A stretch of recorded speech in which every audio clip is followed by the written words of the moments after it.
What's up, everybody? Welcome back. Savdress21 here with another noob guide for Medieval Dynasty. Today we're going to be looking at the management screen, which is going to be the main screen you guys are going to be on. Most of the stuff get done through here. So a little note, a lot of stuff are repetitive. There's different ways of doing the same thing through different tabs. The tabs are up here: the people tab, the building tab, the field tab, you have the animal tab, and you have the people, demand, and control. So some stuff might be repetitive, but we'll try to get through it basically as quick as possible. I know it's not the best thing. It's gonna be a little long video on this, but in general we're gonna go a quick overlook on this. So we'll start here with the right side on the top here. So Dynasty reputation, what this does is basically, depending of your reputation, it's going to give you a certain amount of what people, how people react to you, when you could hire people and stuff like that. Taxes, of course, is self-taught. Every new season, every spring, at the beginning of spring, you're gonna have to pay your taxes. You're gonna have a quest that's gonna pop out in your journal. It's gonna be a side quest, if I'm not mistaken. This is chapter quest. Yeah, it's gonna be through a side quest, pay the taxes. So that's where you're gonna have that, and every new season you're gonna have, if I'm not mistaken, this updates for some reason. It doesn't really give you your full amount till you actually finish the last day of winter and you get the first day of spring. You'll actually get your amount. I think last year my taxes in the game were about 3,000 coin. Here is basically your where you're at with the naming of the city. It's just to let you know, like here I'm a village. Population, self-explanatory. Workers, the number of people that you have that are actually workers. So if you put people together and they have kids, and when the wife have kids, they're gonna fall once they give birth. For 2 years they won't be available to work. So that's gonna give you that number here. Buildings, the maximum buildings you could have. Now here, food, water, and wood demand is self-explanatory, but these are only going to show once you build the storage building for the food. So if we go look in technology, we have the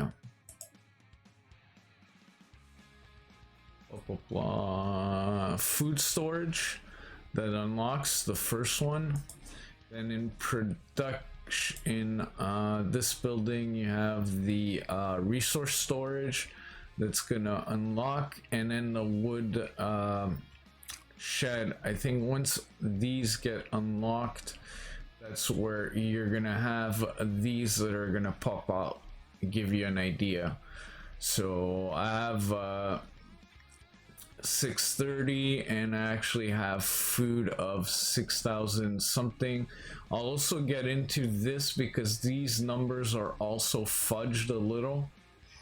I'll show you where you could actually set it up, and where it actually is going to change this.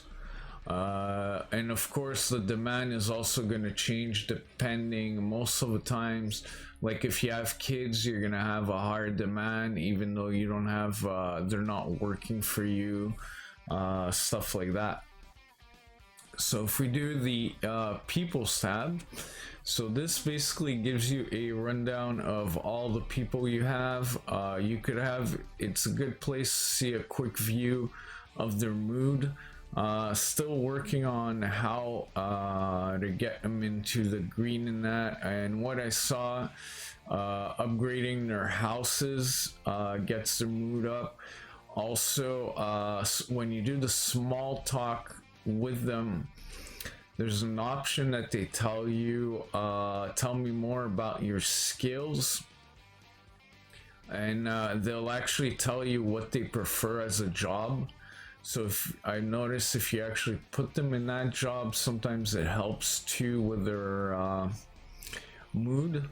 It also helps for their levels here. So you have all the levels here. So if you click on that person, you're gonna have the extraction, their level that they're at, and also a little bar. So they do level up. Like if I put this guy in extraction, he is gonna go from a 2 to a 3 in that, but because he's a 2, it's gonna take longer to do that. So even if I put him like in survival, because he's a 1, it's gonna take longer for him to actually level up. And in the when you go around in the towns, the max level you're gonna find them is a 3. So let's get a 3 here.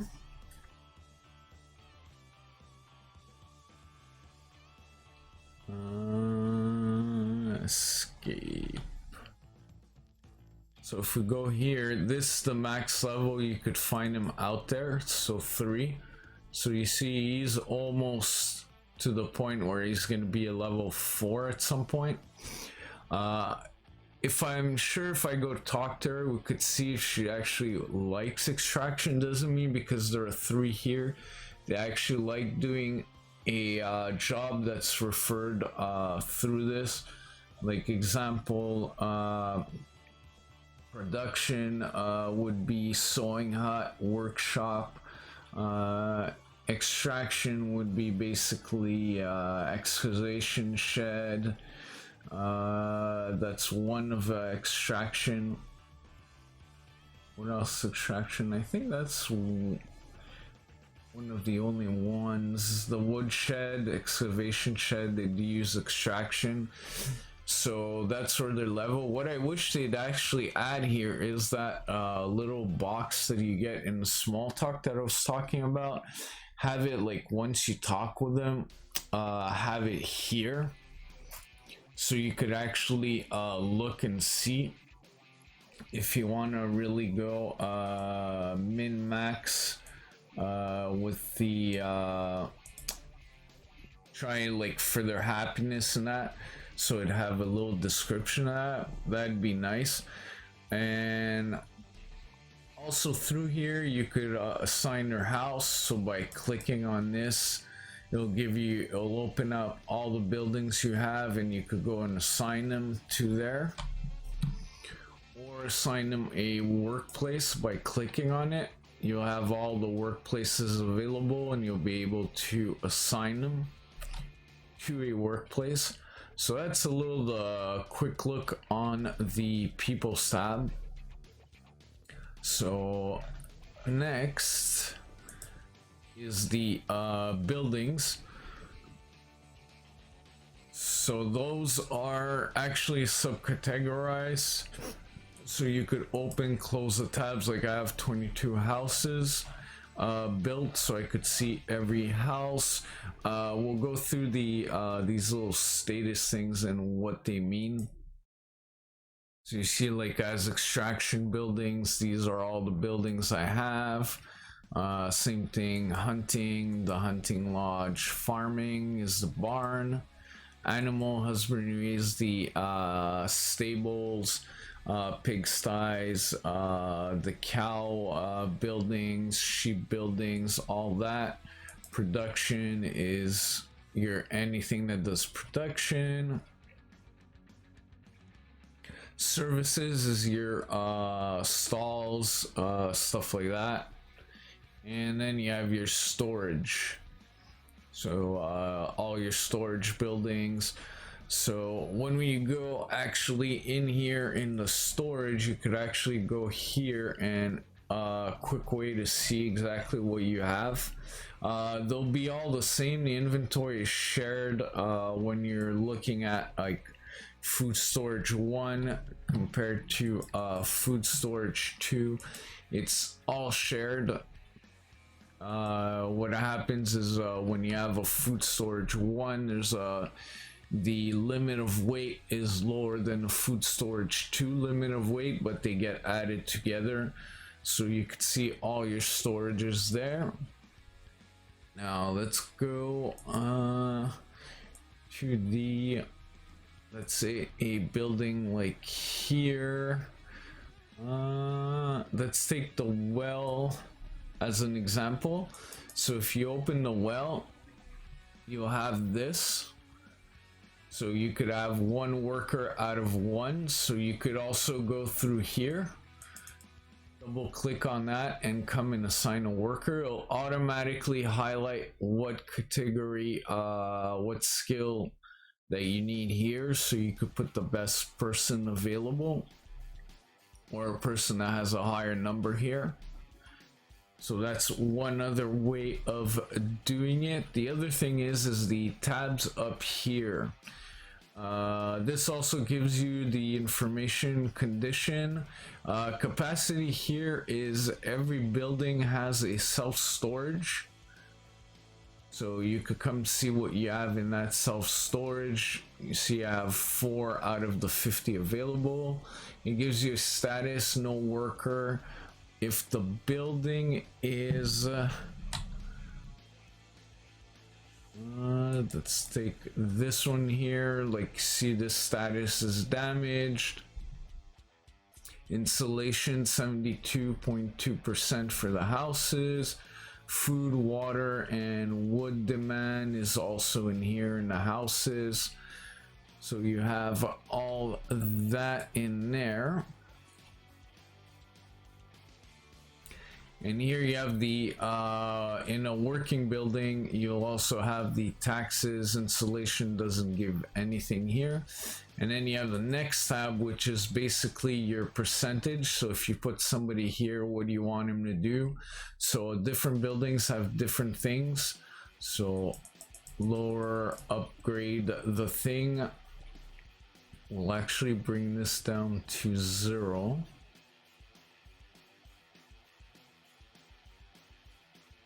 So I could actually get something there. Go back here. Let's go back here. Perfect. Because I needed a little icon here. Then after that, this one, we'll go to the, let's say we go to the woodshed.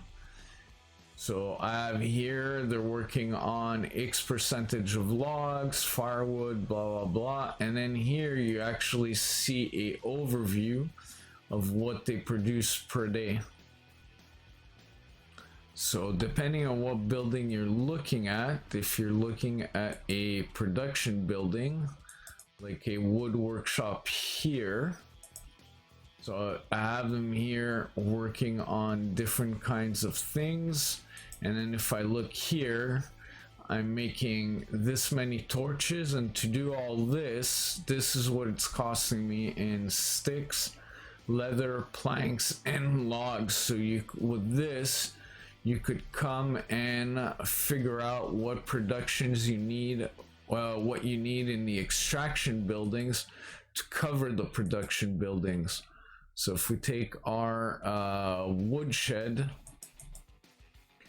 he's producing a certain amount of things, so you could come here and see the number you get and see if you're actually covering your costs of production or not. And here's the each building storage capacity. So I have nothing in there. In the beginning I usually put in the tools there, but you could put the tools in big storage buildings and they'll actually go and get them. So that's a quick overlook on that. Fields, when you make your fields, self-explanatory. You have field 1, field 2. You could actually come here and see with this your plant's growth, what's ready for harvest, what's plotted, what's fertilized, what's unplotted, and no grubbed up yet is a white field. Usually you'll get that in a new field. Once you put farmers on that, usually most of your field are going to be fertilized or plowed if there's nothing growing in there. So every field is going to have the same view. See, like this, ready for harvest. Field 3, ready for harvest. So that's the same thing. Orchards have the same thing, ready for harvest. So the farmers are going to go around harvesting this and replanting when it comes to the fields. Another thing, the field thing you could do here on the other tab is this is what allows you to tell what gets planted where to the farmers that are actually working in the fields. So if you go to see change, you'll have wheat, oat, all the seeds you could plant here. So what you do is basically you choose what you want, and then you come here. Once you choose, let's say the rye, you double click and then you come here and you hold down and you drag drop, and it's going to change what it is. We're not gonna keep that.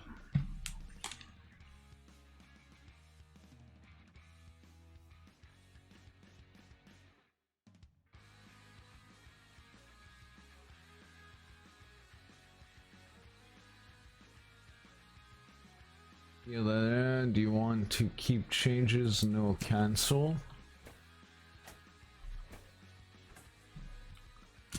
Oh, wrong button.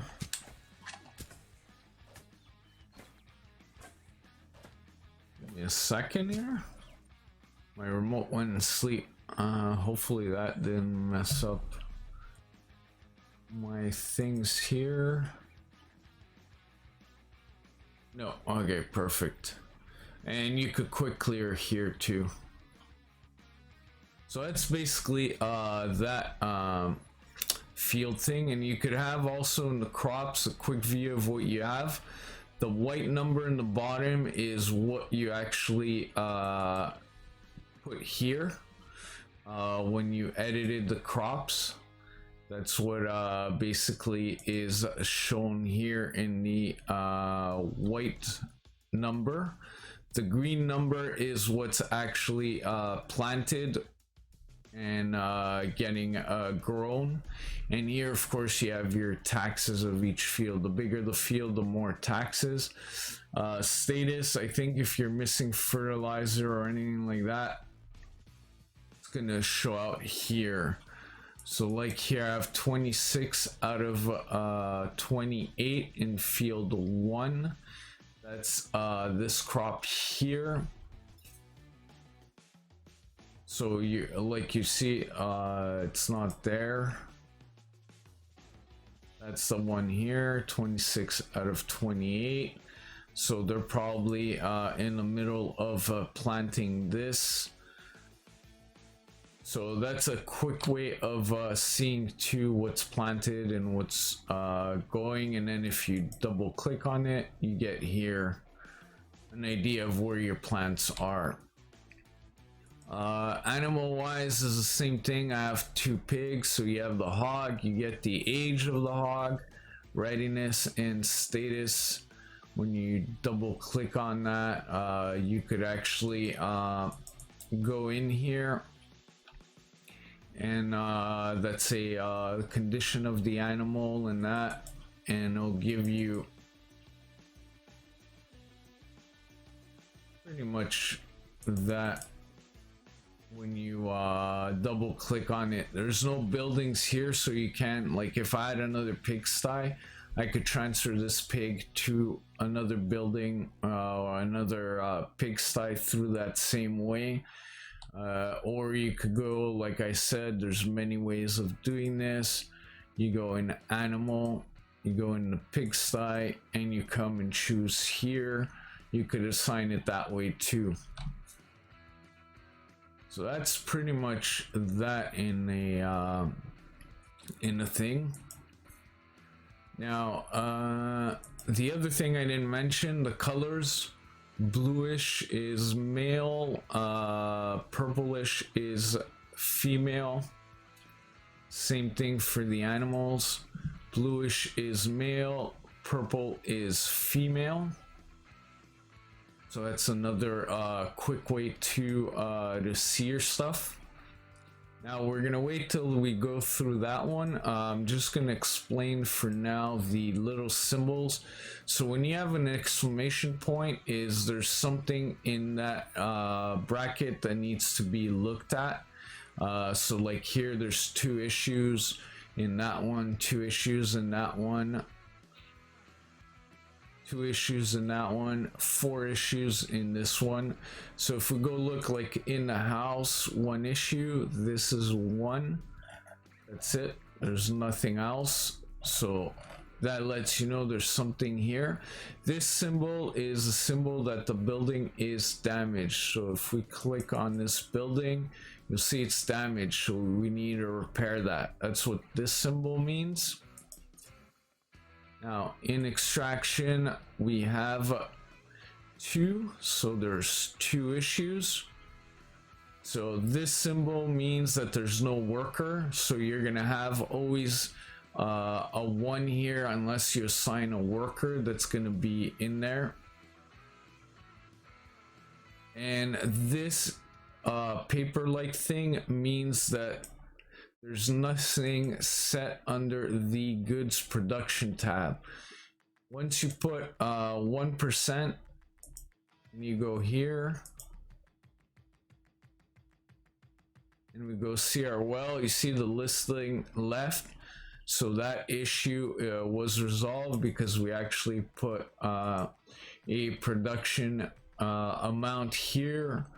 And it takes out that notice. We're still gonna have the notice of the 1 here because I don't have anybody assigned to it.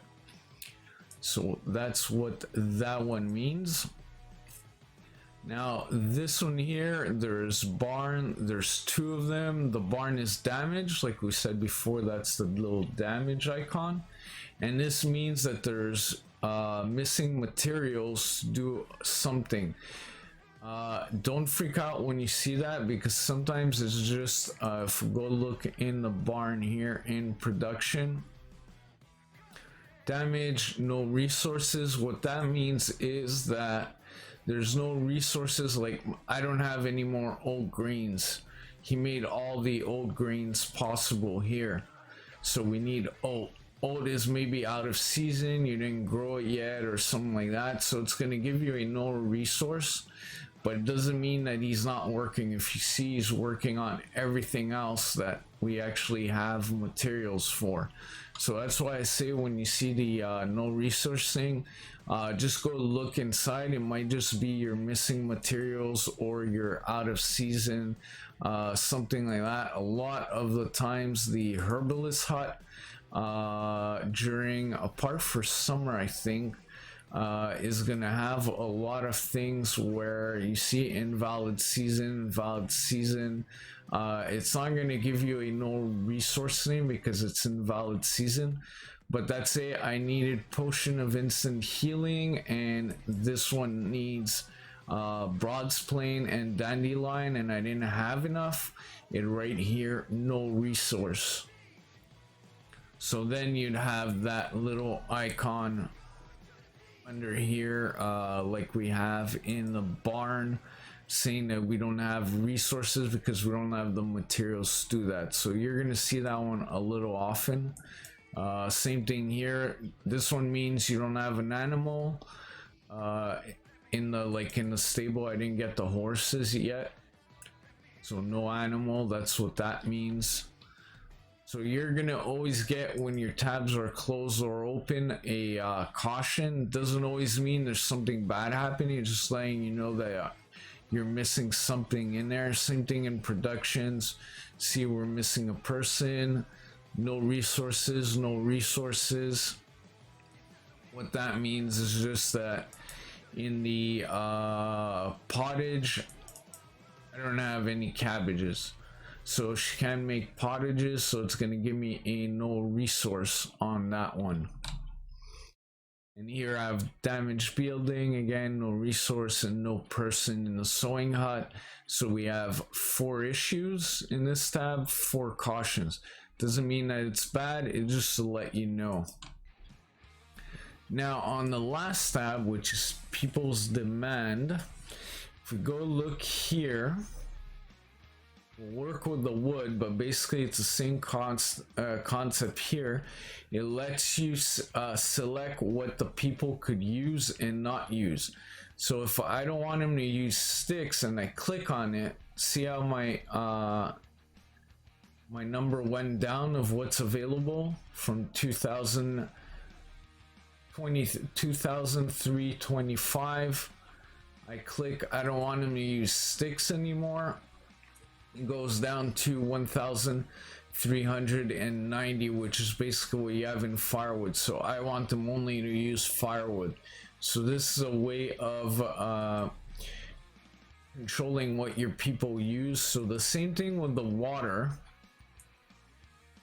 If you look, I let them use bucket of water. I don't want them to use water skins, milk, or anything like that. Beers, I don't mind. And then here, like if you look, porridge, and that counts as water. So I have 1,950 stews. They count as water and they count as food. So if I click that out, it affects my water demand, but it doesn't affect my food demand. So they won't use them as water, but they'll use them as food. I haven't done 100% testing on this to see if you take them out that say as water and you leave them as food, do they still consider as when they eat them they get their water? I think if you click this, it doesn't consider it as they're getting their water. That's what I think so far. So this one way to do your demand. So that's what I was saying, that's a little offset these numbers, because pottage, pears, if I add the pears, you see my number goes up because pears give water. Same thing with plums. If I add this, my number goes up because plums give water. So I took out those as water consumables. And the same thing with the food. If we go look, our porridge, our stew, it considered as food. If I click it out, my food goes down, but the water stays there. So they're going to use stew as a water, but not as food. So that's one way too of restricting what you want them to use or not. So if you don't want them to use cabbages, because I use them right now for fertilizer, and when I want to make cabbage soup, I just make it myself. I click the cabbage out, so even if I had 1,000 cabbages here, it wouldn't count as food. So this is how you control too what they use and what they can't use as items for food. And that, like the carrots, same thing. I make my I do the porridges myself for now. Same thing with the meat stew, I make them myself. I let the kitchen do mostly stews and that, but I don't let them eat the raw products. Sorry, that's what I meant, the raw products. So they won't eat, if I have cabbages there and I don't have anything left in there, they won't eat the cabbages raw. they'll actually they won't touch them. The same thing with the carrots, they won't eat the raw carrots, only the carrots.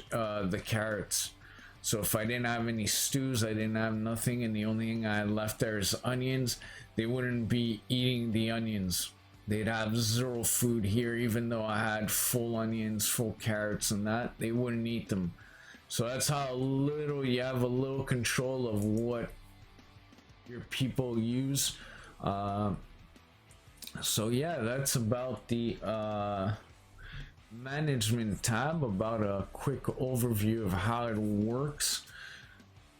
So there's a few things I would have like added here. Just a side note, one, I would have liked to have a way to put clothing on the people, like make them wear a certain hat and stuff like that, like you have here. So that'd be cool to see your villagers actually maybe dressed in a uniform that identifies your own village and that. Also, like I said, having the small talk window there, the info here of their skills, once you've done that once, have it written here so you could have a quick view about it. And mood wise, have a little more details, like why is he only at 29%, what is he missing, is it not preferred job, doesn't have his favorite food, you know, stuff like that. And the other thing in the buildings that would have been nice is in the houses, if we're able to actually when you select a house, have an option for colors, like doesn't need to be 100% all the colors, just maybe a slider to slide through different type of colors. I think that would have been cool in the medieval thing, like not neon green houses, but keep the medieval theme, but like be able to, when you make a rock house, have it been darker rocks, or more grayish rocks, more blackish rocks. When you upgrade it to the limestone, be able to have a more whiter limestone, a more grayish looking to the limestone. Just little sliders like that would be nice. A few other stuff that could be added, but those would be cool visuals. So yeah, that's the management screen. If you guys have any other questions, leave them in the comments below. I'm also gonna copy paste the notes that I have. I did it for the last video, I put it in the comments. It's a list of some info that I wrote down, like the villages and the merchants you could find in those villages, like station skills, the woodshed, what kind of skill it needs. So it's in a notepad format that I made it, and what I did is I copy paste it, so you guys actually could copy paste it and put it in a notepad and have it basically, it's a nice little line, side notes, quick reference notes. So thank you for watching, hope you enjoyed, and I'll see y'all on the next one. Stay noob, y'all, stay noob.